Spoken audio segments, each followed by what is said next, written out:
The Nile, the world's longest river. A 7,000-kilometer lifeline for almost 400 million people. Flowing north, the Nile runs through 10 countries, from the highlands in the heart of Africa to the shores of the Mediterranean Sea. A source of sustenance, but also one of tension, even potential conflict. For centuries, Egypt has sought to be master of the Nile, seeking to tame the river's unpredictable flow and to ensure exclusive control over its use. But today, countries upstream are challenging this dominance and are pushing for a greater say and a greater share of the River Nile.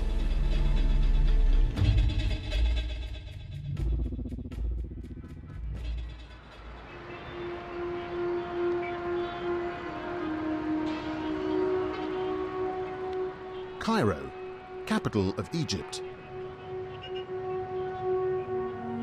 A teeming metropolis that has grown on the banks of the Nile.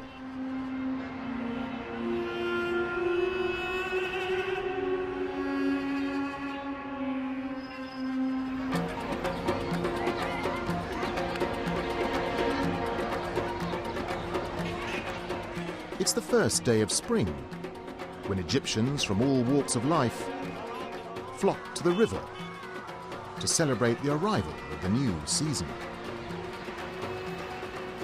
بالتأكيد هناك في ضمير كل المصريين. Every Egyptian wants to live by the Nile. إذا استطاعوا فإن لم يستطيعوا. If they can't, then at least they can sit and picnic there. أحلامهم الصغيرة. It's the place of their dreams.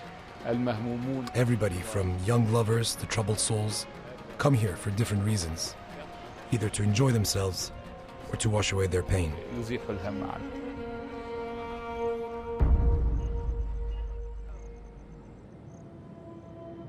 The ancient Greek writer Herodotus described Egypt as being the gift of the Nile.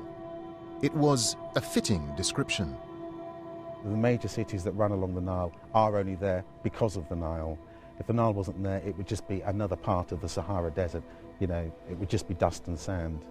You couldn't live there without the Nile. It is the lifeblood.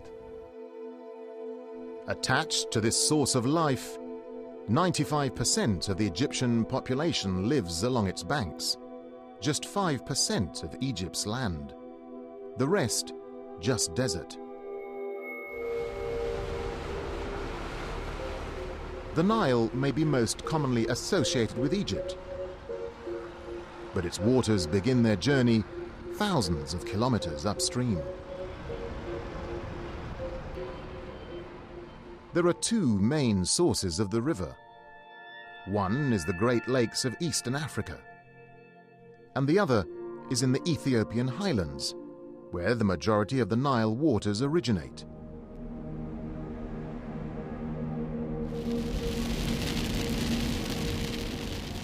This is the summer rainy season in Ethiopia.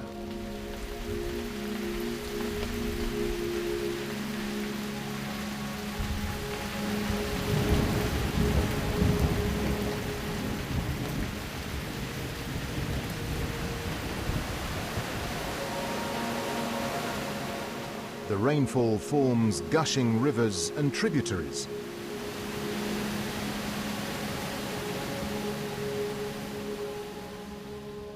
They collect here in Lake Tana, Ethiopia's largest lake and a main source of the Nile.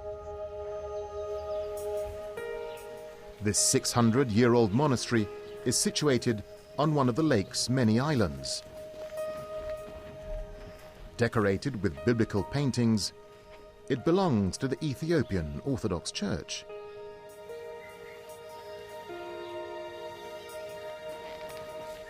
The custodian of the monastery is Abba Dawit, who believes the Nile holds magical powers and is akin to God. The Nile is one of the 4 rivers mentioned in the Holy Bible that feeds heaven. ከሰማይ በታች ናት። The Nile gives us, as well as other countries like Egypt, all sorts of benefits. የተለያየ ጥቅም ይሰጠናል። Water isn't the Nile's only gift. The surging streams in Ethiopia turn red with silt washed from the volcanic plateau.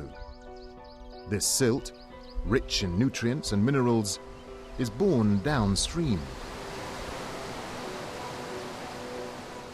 It was to prove a blessing for the first settlers in the Nile Valley thousands of years ago.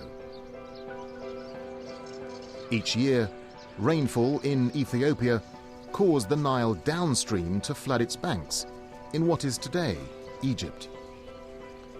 This annual phenomenon, known by the ancient Egyptians as the inundation, was celebrated as a divine event.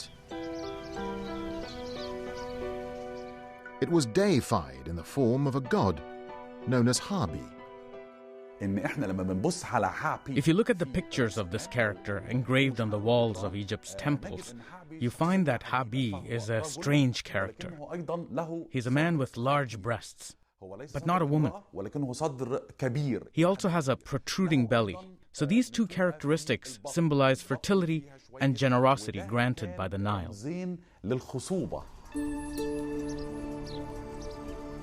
Fertility was the key gift. When the Nile flood receded, the rich silt carried by the river remained behind, fertilizing the soil, creating arable land in stark contrast to the surrounding desert.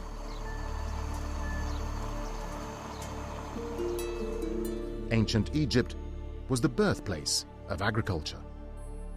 Techniques developed thousands of years ago are still in use to this day.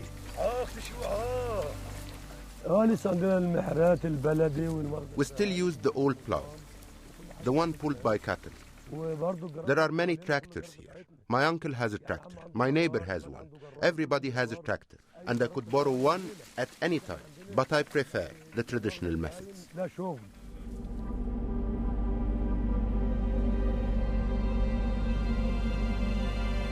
The pharaohs have long since passed from the stage of history, but some of their legacy endures.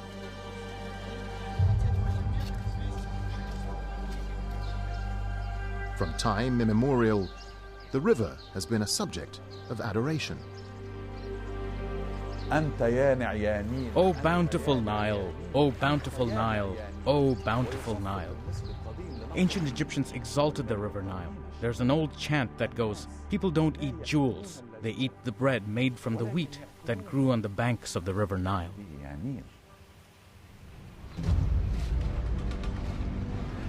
But there's a darker side to this love of the Nile. Such adoration can lead to possessiveness. For the Egyptians, the Nile is unquestionably their river, above and beyond the claims of any other Nile basin country.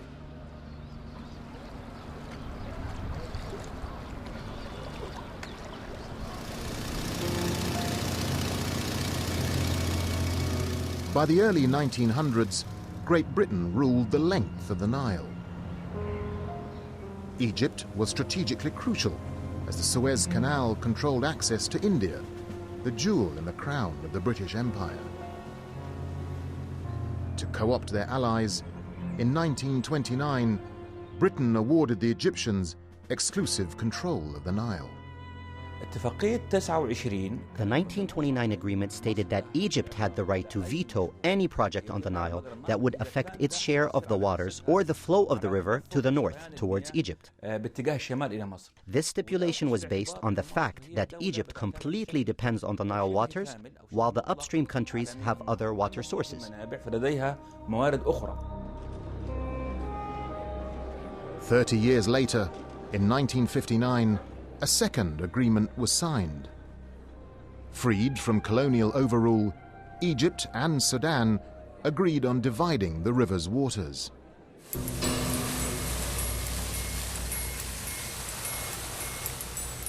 During the 1960s, African nations upstream gained independence. Nowadays, these countries are challenging agreements signed when they were under colonial rule. Look at the other legal instrument, 1959, between Egypt and Sudan, where two countries sit down, like we are sitting now, and agree to share the entire waters themselves, and knowing very well that this water that they want shared within the two countries actually emanates from other riparian states. To this day, Egyptians regard the 1929 and 1959 agreements as technically binding. Egypt has its reasons for wanting to uphold the treaties. Its share of the Nile waters has remained at 55.5 billion cubic meters, as stipulated in the 1959 agreement. However, since then, Egypt's population has tripled to over 80 million, taking the country into water poverty. These agreements give us a minimum amount of water, less than what we actually need. We aren't harming any of the Nile Basin countries. They don't need the Nile. They get their water from nature. The annual amount of rainfall at the sources of the Nile is 1.6 trillion cubic meters. Egypt and Sudan use less than 5% of this amount. The rest, that's 95%, is lost through evaporation in the swamps.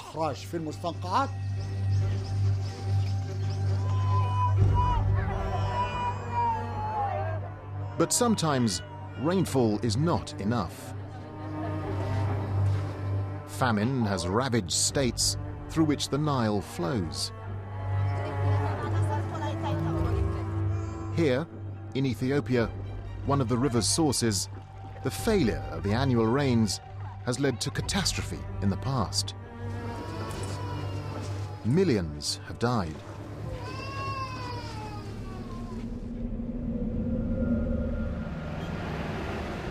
Beyond such tragedy, upstream states claim the past agreements violate their national sovereignty and prevent them harnessing the river for their own development. I know that some people in Egypt have old-fashioned ideas.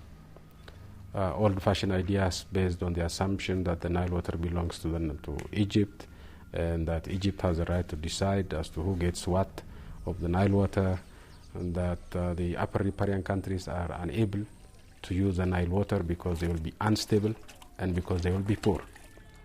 These circumstances have changed, and changed forever. The change came in May 2010 at a meeting in Entebbe, Uganda, when the upstream countries took matters into their own hands. In an unprecedented move, 6 of the 8 nations signed a new agreement declaring greater autonomy in decision-making over the Nile's waters. Aware of the agenda, Egypt and Sudan had refused to attend.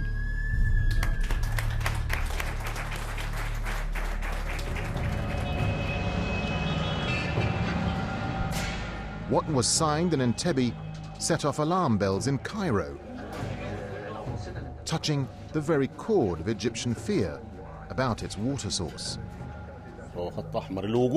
It is a red line for Egypt's existence. There is a difference between security and existence itself. We are wholly dependent on the Nile. We have no other water sources. So, the truth is that any threat against the Nile waters will result in the reduction of Egypt's share. This would threaten us with thirst and death.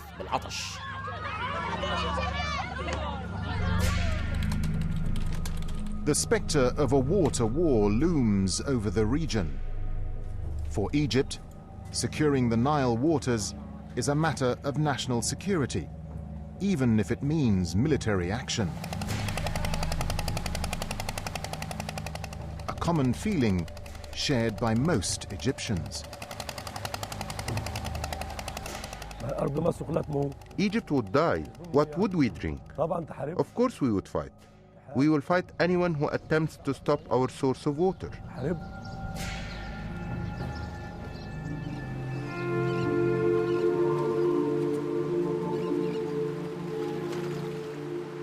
Throughout its history, Egypt has been at the mercy of the Nile. Along the river, columns such as this, known as Nilometers, have been built to measure the height of the waters. Controlling the river was of paramount importance, with the well-being of the state dependent on the level of the annual floodwaters.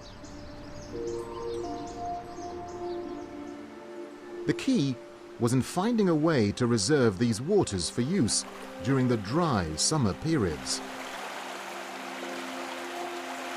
The ancient Egyptians first attempted this, but it was the founder of modern Egypt, Muhammad Ali Pasha, who built the first ever dam on the Nile in the mid-19th century.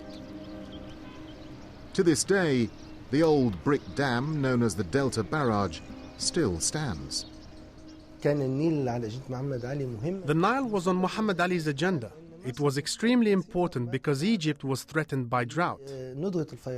Muhammad Ali wanted more cotton and grain plantations, since in those days Egypt used to export these products to Europe. Muhammad Ali himself laid the dam's first stone in 1847. But this was only the beginning. As demand for water grew, more irrigation projects were completed in the first half of the 20th century. But it wasn't until the early 1950s that Egypt began to put in place plans to finally control the Nile once and for all.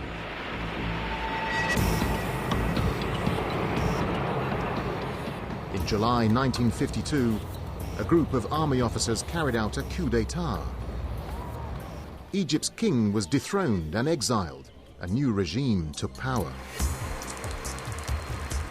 The main officer behind the coup was Jamal Abdel Nasser, with an agenda to modernize and strengthen Egypt. Nasser adopted plans for a massive new dam to be built in southern Egypt to harness the full potential of the Nile. Called the Aswan High Dam, it would be built on this stretch of river at a cost of some $1 billion. Egypt was going to need help. In the beginning, Britain and the United States went together and told with the World Bank, Nasser, that they were supporting the project. However, that support came with strings attached. Egypt was expected to join the Western camp. But Nasser was his own man. In the Cold War setting, he was committed to a policy of non-alignment. A policy that displeased the Americans. On July 19, 1956, John Foster Dulles, the American Secretary of State, withdrew the offer to finance the Aswan High Dam. Nasser would not be intimidated. 1 week later, he hit back. قرار من رئيس الجمهورية بتأميم الشركة العالمية لقناة السويس.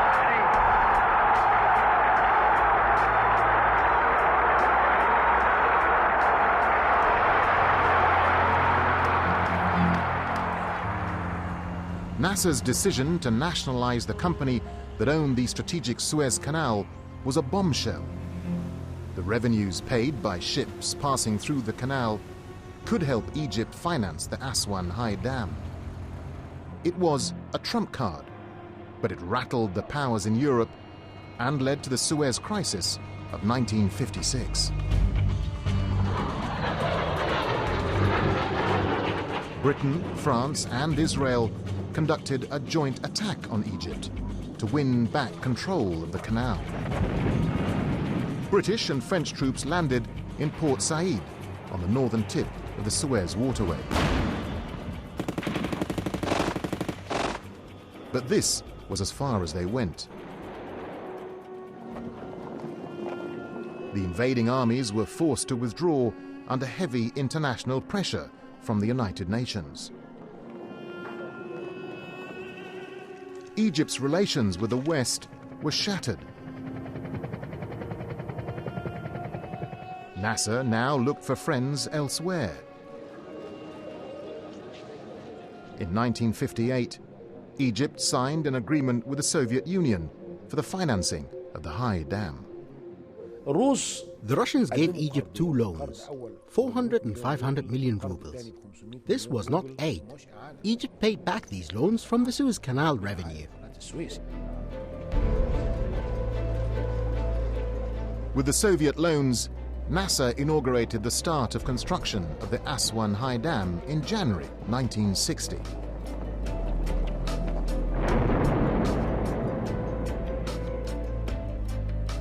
The project was immense.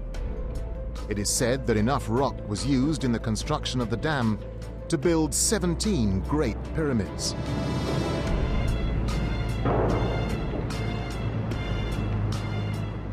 Through the 11 years of construction, Egyptians saw the dam as a symbol of national pride and defiance to the West. The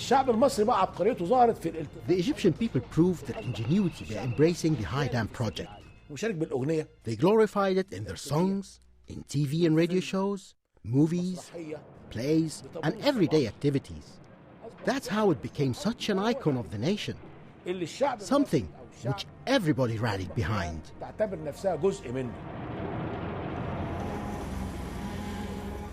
Nasser, the father of the project, never lived to see the completion of the dam. Just 4 months before construction was finished, he died of a heart attack.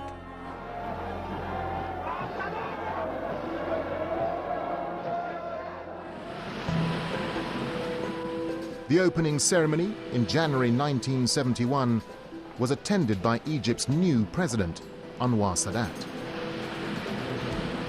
The dam saved the flow of over 30 billion cubic meters of floodwater each year, water that otherwise would be lost into the Mediterranean Sea.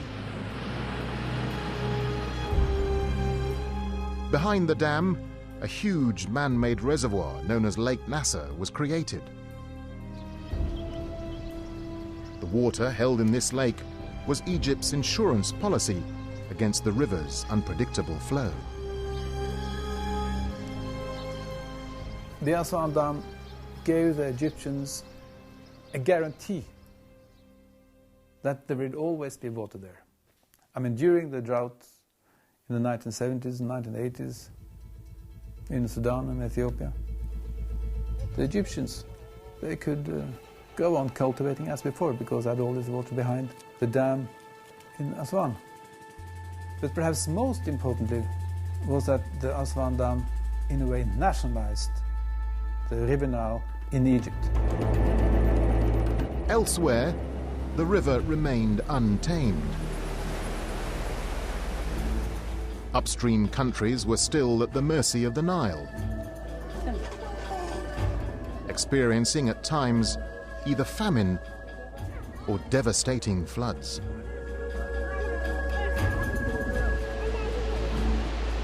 But playing with nature was to prove costly for the river and for all those living off it.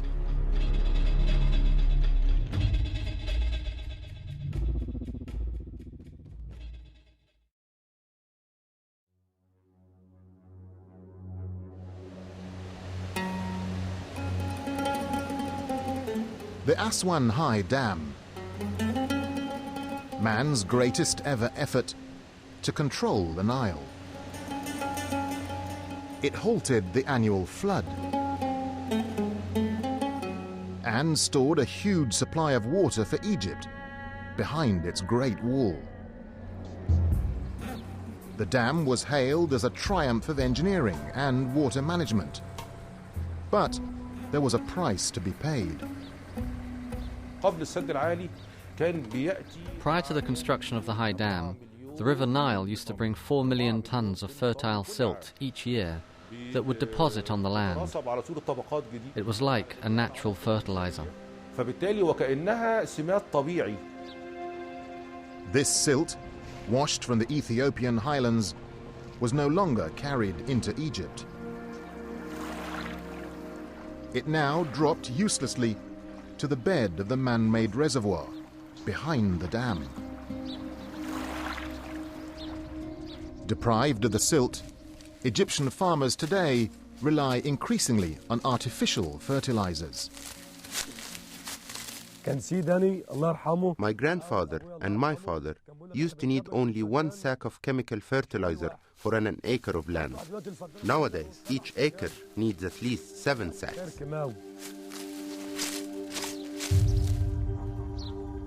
The loss of natural fertility in Egypt's farmland was not the only negative repercussion of the Aswan High Dam.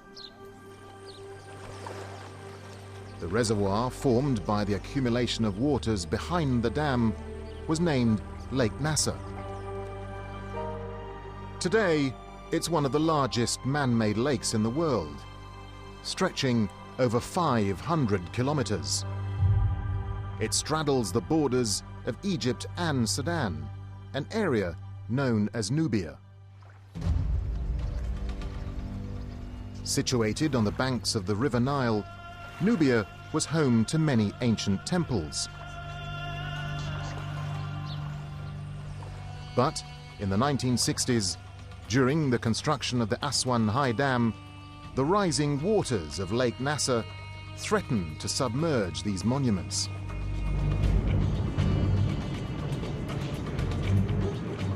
The United Nations spearheaded an international rescue campaign. More than 20 temples were dismantled, stone by stone, and relocated to higher ground.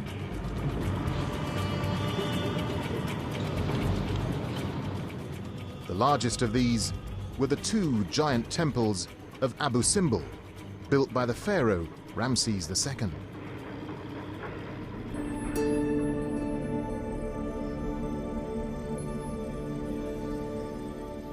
In their new location, the temples remain a major tourist attraction in Egypt to this day.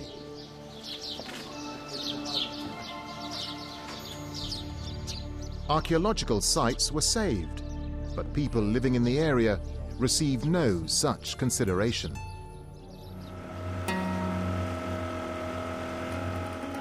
The Nubians, an ethnic group originating in southern Egypt and northern Sudan, have lived beside the Nile for thousands of years. All Nubians live on the banks of the Nile. The Nile is our life, like fish. We would die if we left it. This attachment to the river has proved a blessing, but also a curse. During construction of the Aswan Low Dam in 1899, the Nubians were forced to move. They were relocated here, on the west bank of the Nile, in Aswan.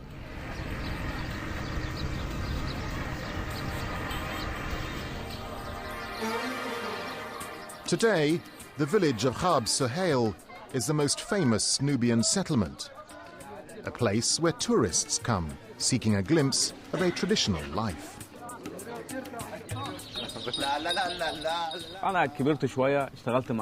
I grew up and worked with my uncle who taught me about sailing. I worked with him in tourism, and now I have managed to buy my own small boat. The Nubian community here has found a new way to make a living from the Nile.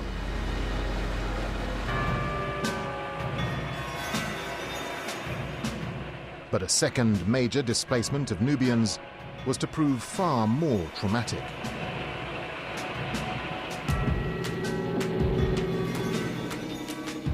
In May 1964, Egyptian President Jamal Abdel Nasser and Soviet leader Nikita Khrushchev attended celebrations, marking the start of the second stage of building the Aswan High Dam. At the push of a button, water levels behind the dam rose rapidly.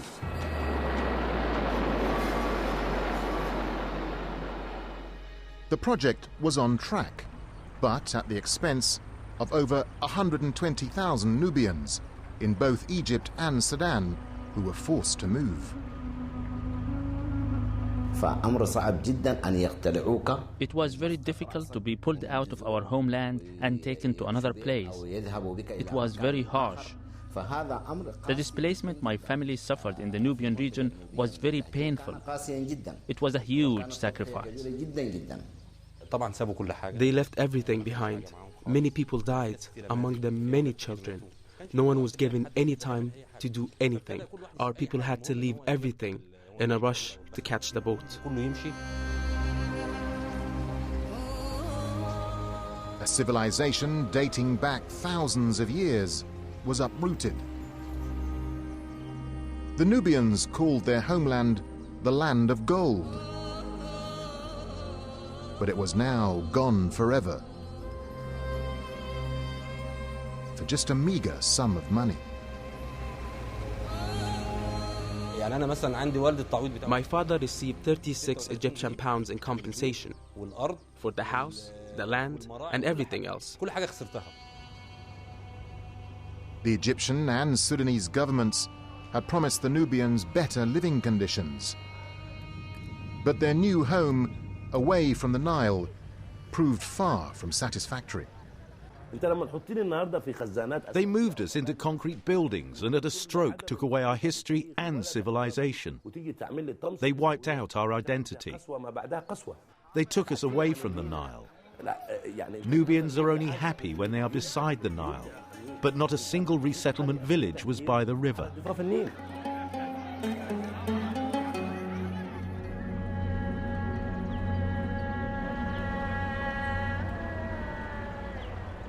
Arif Jamal is a Sudanese Nubian. He was a child when the displacement occurred. Today, he teaches African history in America. After 50 years, when you look at the new land that was acquired by the Nubians, or where the Nubians were displaced to, is a miserable reading, where you have an enormous amount of health problems, you have very bad logistics, and again, massive migration, but this time they look like refugees.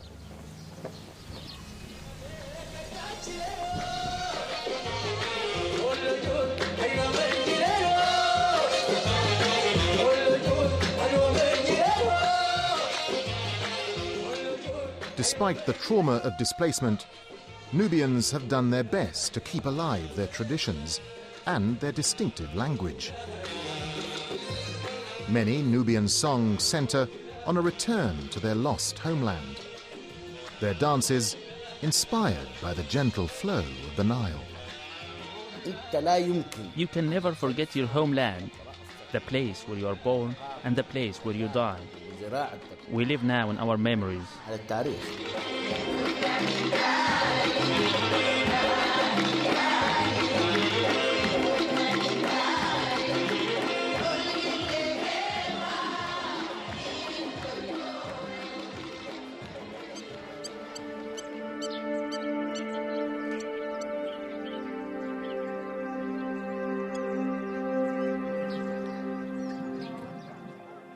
There is still a large Nubian community in northern Sudan, which remains on the land of its forefathers on the banks of the Nile. But even they are now under threat. In 1992, the Sudanese government announced its intention to build a huge hydropower station here in Nubia. The planned project, known as the Kashibar Dam, would use the Nile flow to boost Sudan's power supply. Once again, the Nubians face being sacrificed on the altar of development. There is no social or environmental assessment to it. The communities are against it. We are talking about 99 villages along the Nile. We are talking about 1.5 million people. We are talking about 1 million acres of fertile land. We are talking about the last prestigious date palms that people live on. We are talking about archaeology that we did not even scratch the surface of. The Sudanese government put the project on hold, but for the Nubians, it remains an ever-present menace.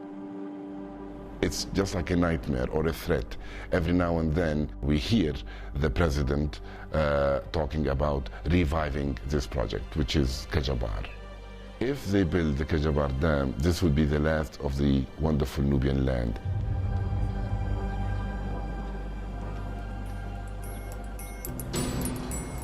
Environmental and human factors have made many international donors wary of providing loans for large hydrological schemes on the Nile. But the rise of a new power on the world stage has given new momentum to unconditional lending. China built up its own hydropower industry in the 1980s and 1990s. And a few years ago, they appeared on the global scene with a bang. They started funding projects which had before not gone forward because nobody wanted to touch them.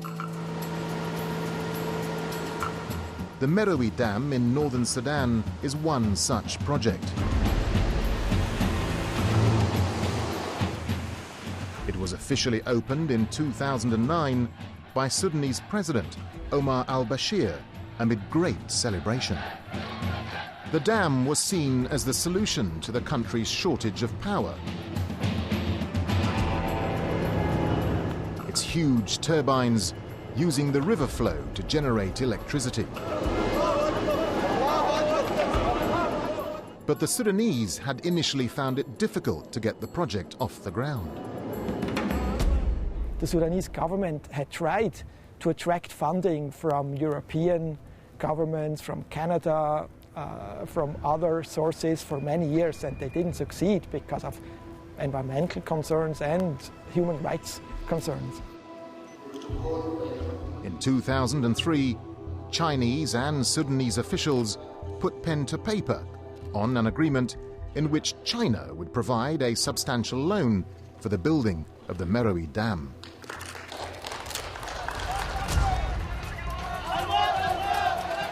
But during the construction, clashes erupted when the Sudanese army moved in to evict locals from villages that were to be submerged by the dam's reservoir. This was exactly the sort of humanitarian suffering which had influenced many creditors to shy away from financing the dam. In the end, the protests came to nothing. The project went ahead.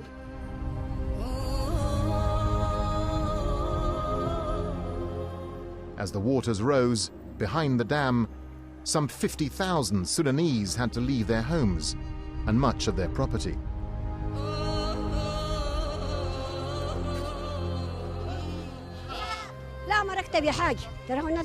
I lost everything. I had over 100 palm trees.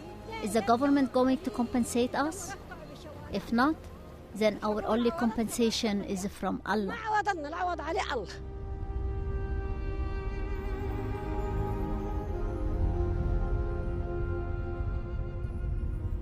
Africa's large dams have not reversed poverty. They have not dramatically increased electricity rates. They have not dramatically improved water supply for people living there. What they have done is help create a small industrial economy that tends to be companies from Europe and elsewhere. And so these benefits are really, really concentrated in a very small elite. The number of hydro power stations along the course of the River Nile is on the rise. With the exception of Egypt, the Nile Basin countries face a chronic shortage of power. Large majorities of the populations in these countries do not have access to electricity.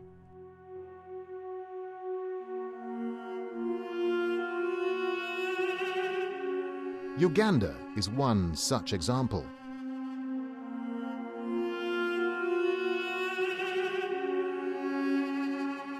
Here on the Nile, close to its outlet from Lake Victoria, there are 2 hydro power stations.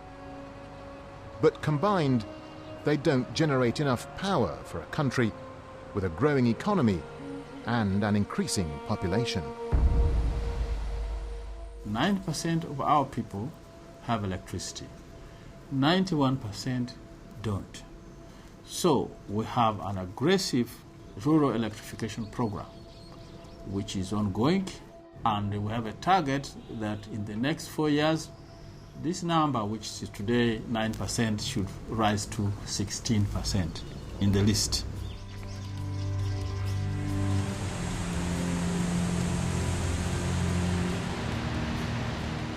The Nile in Uganda is characterized by high-speed rapids and waterfalls.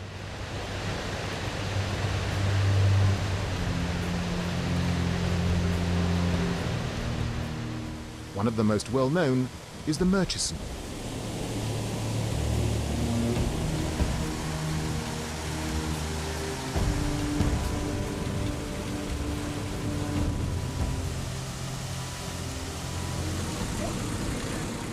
It's an area that attracts tourists from around the world.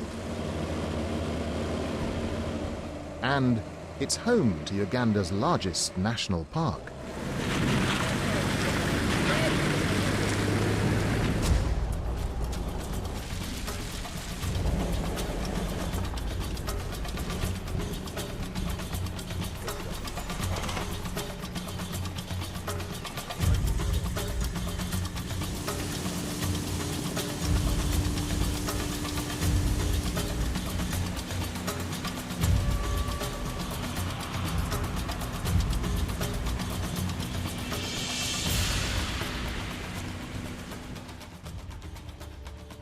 The stretch of river here is ideal for those seeking the thrill of whitewater rafting.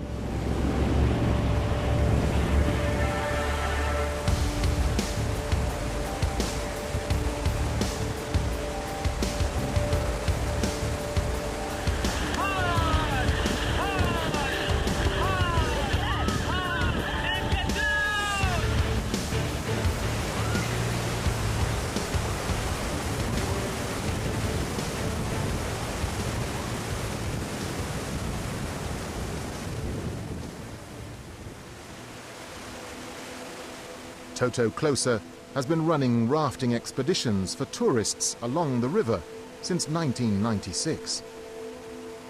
He has made a decent living, but these falls are now threatened by the construction of a new dam.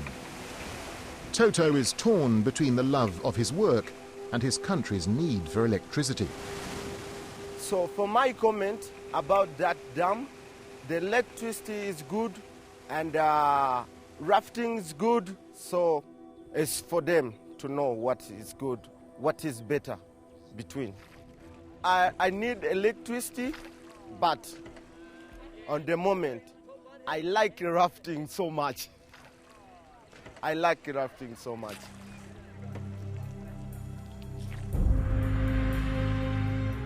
The Bujagali Dam, a new hydropower station being built here, will flood the rapids and create a man-made reservoir. But the dam will meet only a fraction of the country's electricity requirements.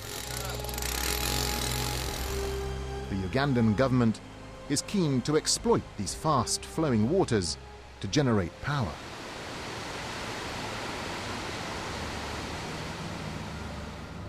Another hydro-power station is planned here, further downstream at the Karuma Falls. Another project that threatens the natural flow of the river. If you force a lot of the dams, it means you're extracting more water, which the rivers cannot support. And as a result, the Lake Victoria's levels went down more than 2 meters. Lake Victoria is the largest lake in Africa and one of the most renowned sources of the Nile. Yet, it is slowly and gradually shrinking. The increasing number of hydropower stations on the Nile in Uganda is drawing ever greater amounts of water out of the lake to move the turbines generating electricity. About half of the recent drop in Lake Victoria, which has been pretty extreme, can be attributed to these dams. They're basically opened up, and now water can be let out at any pace that the government chooses to.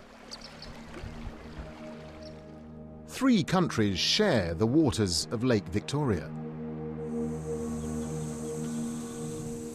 This is the city of Kisumu, Kenya's main port on the lake and the hub of its fishing industry. For 25 years, Thomas Agutu has fished here.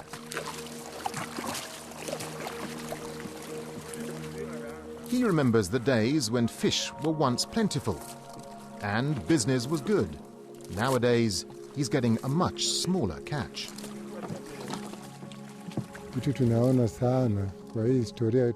We don't have enough fish in this lake because all the water is directed to the River Nile.